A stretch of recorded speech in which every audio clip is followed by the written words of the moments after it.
Ketegangan diplomatik antara Jepang dan China kembali memanas. Perselisihan ini dipicu oleh pernyataan Perdana Menteri Jepang Sanae Takaichi yang mengaitkan potensi konflik di Selat Taiwan dengan kemungkinan pengerahan pasukan Jepang.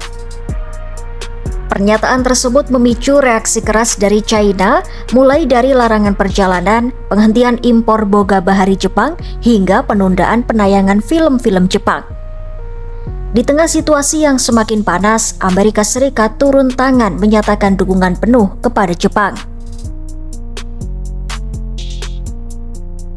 Dukungan Amerika Serikat disampaikan langsung oleh Duta Besar AS untuk Jepang, George Glass, dalam pertemuan dengan Menteri Luar Negeri Jepang, Toshimitsu Motegi, di Tokyo pada 20 November 2025. Sikap AS sangat jelas. Mereka mendukung Jepang sepenuhnya dalam menghadapi tekanan China.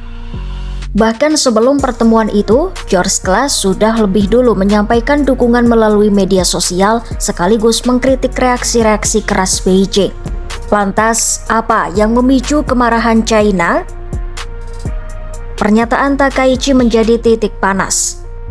Takaichi mengatakan bahwa jika konflik Taiwan melibatkan kekuatan militer termasuk kapal perang, situasi itu bisa dianggap sebagai ancaman terhadap kelangsungan hidup Jepang. Klasifikasi ini bukan hal sepele. Jika suatu kondisi dinyatakan sebagai ancaman terhadap keamanan Jepang, Tokyo mendapat dasar hukum untuk mengerahkan militernya membantu negara-negara sahabat. Inilah yang membuat Beijing geram.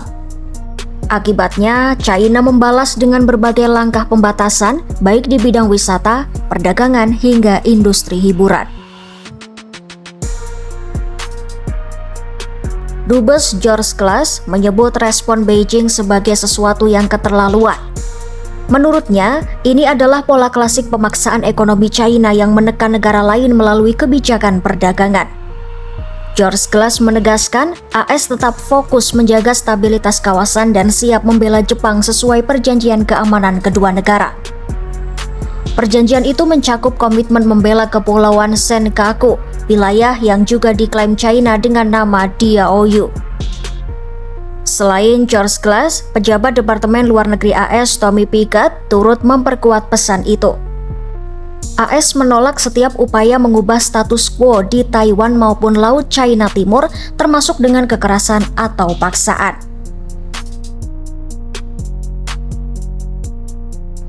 Situasi ini juga memperburuk hubungan perdagangan kedua negara.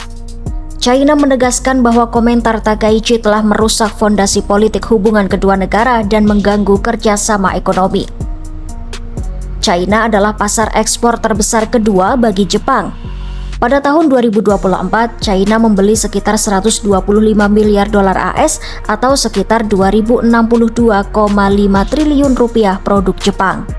Dengan pintu dagang yang mulai ditutup, Jepang berpotensi kesulitan mencari pasar baru karena Korea Selatan hanya menyerap sekitar sepertiga dari angka itu. Industri boga bahari Jepang paling kena dampaknya. Larangan impor membuat eksportir ikan dan kerang seperti Sanwa Fisheries di Hokkaido kehilangan pasar ratusan ton produk setiap tahun. Ketegangan dagang antara kedua negara bukan hal baru.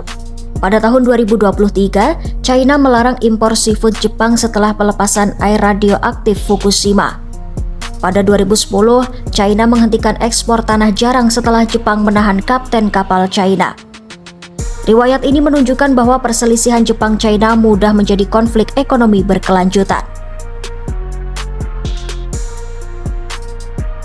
Pengamat menyebut perselisihan kali ini tidak mudah diselesaikan. Analis politik Joseph Kraft mengatakan satu-satunya jalan keluar cepat adalah Takaichi menarik pernyataannya, yang hampir mustahil dilakukan karena resiko politik yang sangat besar.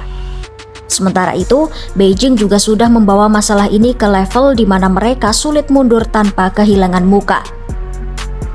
Para analis menilai kedua pihak hanya bisa memainkan strategi jangka panjang sambil menunggu tekanan ekonomi memberi pengaruh. Dengan AS semakin memperkuat dukungannya untuk Jepang, perselisihan ini bukan hanya isu dua negara, tetapi bagian dari dinamika geopolitik besar di kawasan Asia Timur.